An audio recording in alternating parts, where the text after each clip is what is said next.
G'day guys, it's Nelson from Job Pedal, and I'm here today at Sector, and it is quite a big day because after all my years mucking around at Oxford Street, I never thought I'd be sitting down as equals with the Safeguard team. I thought we'd be filing police reports, but nonetheless, it's a pleasure to be with you. Pleasure to meet you. Good to see you. Good to see you, Nelson. Tanya, good to see you again. I am a professional, and I did my research, and I went on your website, and it was very impressive. Yeah, definitely. We'd like to highlight a lot of points on there about the company. For example, we've been around for 10 years. Wow. Our company director, Sam Cassim's got over 20 years experience. 20 years. Myself as the operations manager, 20 years experience as well, so a combined of 40 years in the security industry. Wow. So a broad spectrum over the years of dealing with different venues and different types of people and walks of life. Well, it's a pleasure to get your name out there because of the great work you do in entertainment and hospitality. Now, I understand you guys are on the lookout for new seckies. Yeah, at the moment we are. We're doing a very big recruitment drive, and that's across all areas of the security industry. Yeah. At the moment, as you're probably aware, and people that are looking for work in the security industry are aware, there's a shortage of guards in the hospitality sector and crowd control / nightclub industry. Yeah.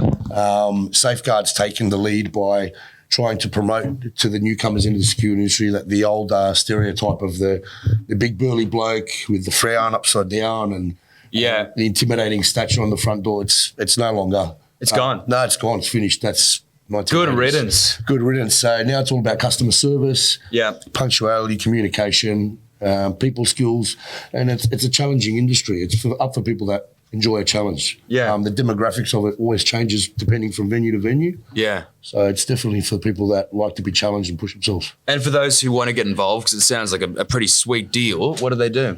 They contact us at Safeguard, so they can contact us on the web link that's up there, email us your resume, and specifically anyone that comes from Sector, we're offering free on-the-job training and immediate placement with the company. Right. So we do all of our own internal promotion by merit, all training on the job, all provided by Safeguard for our employees from the beginners right up to the advanced. It's that simple. It's that simple.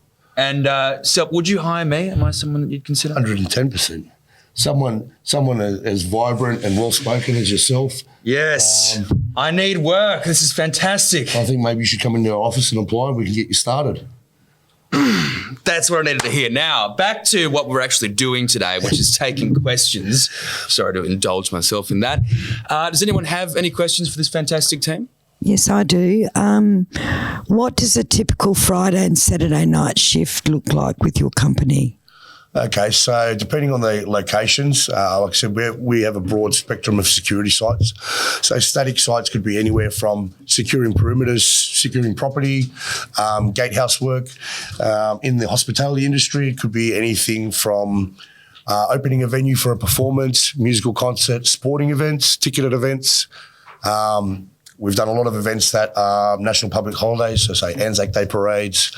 It's a broad spectrum, so it could be anything. It could be anything basing from your general pub and bistro service to 50,000 patrons at a sporting capacity.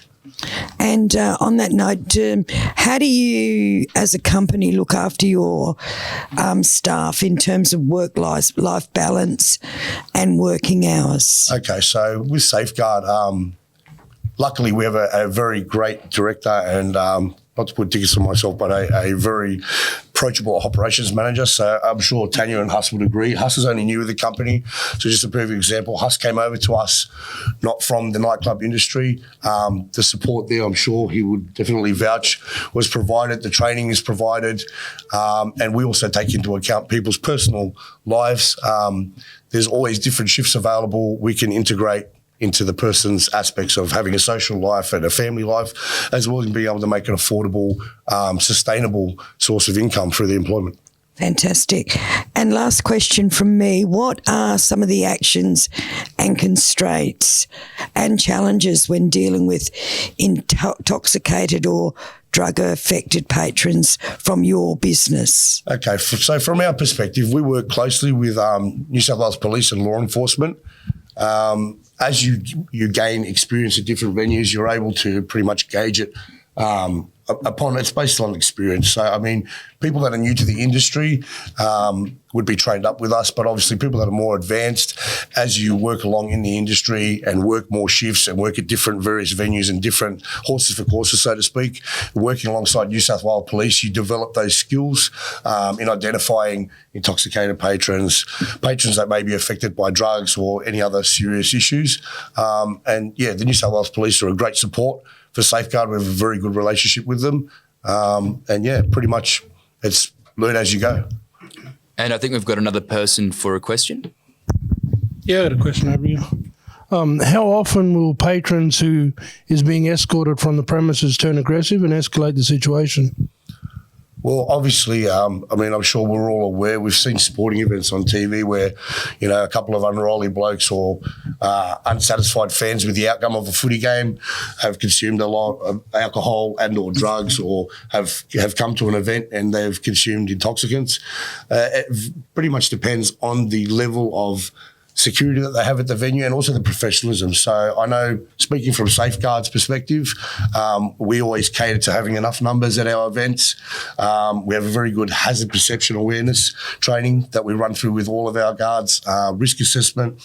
So basically, if you have the right team and you have the right structure, you don't get into incidents where we see, like 20 years ago, people getting thrown out windows and bashings and stabbings and stuff like that. It's pretty much non-existent in the industry these days, purely because of the New South Wales Police and the way the security industry has been regulated as well. Yeah. And did you have another question, or is there someone else? Someone else. Beautiful. Do you treat all the patrons the same when it comes to intoxication and removal?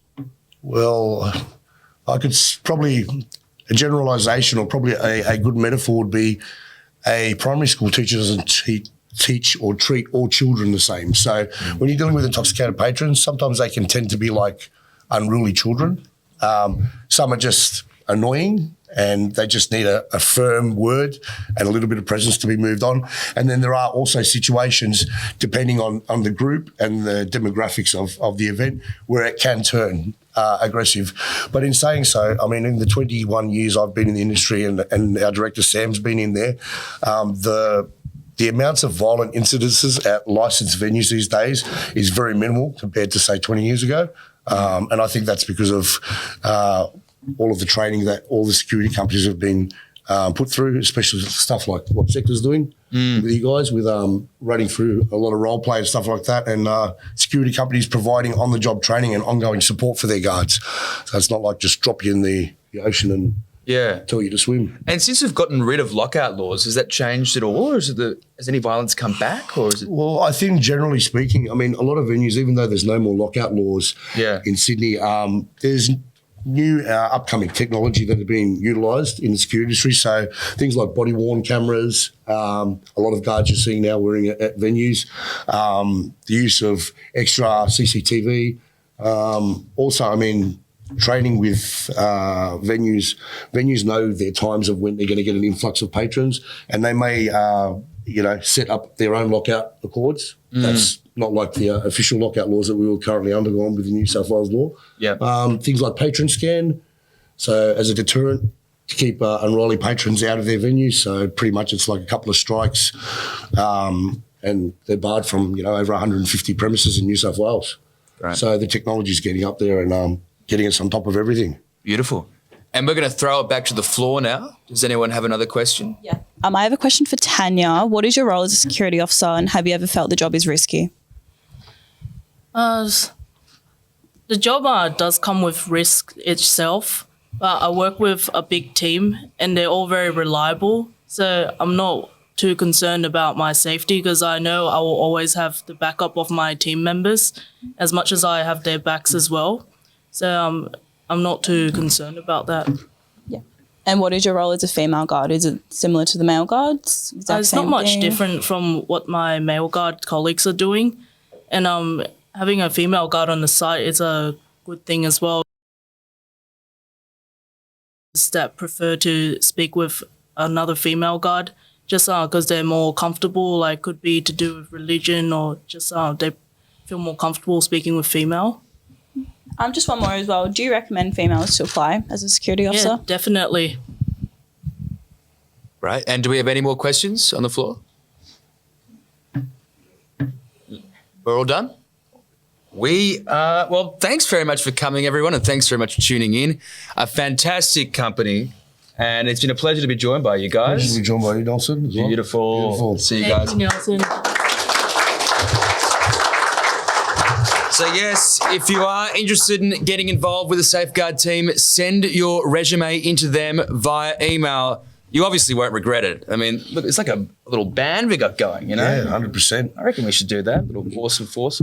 Yeah, I think we got a shirt your size or somewhere in there. Stop.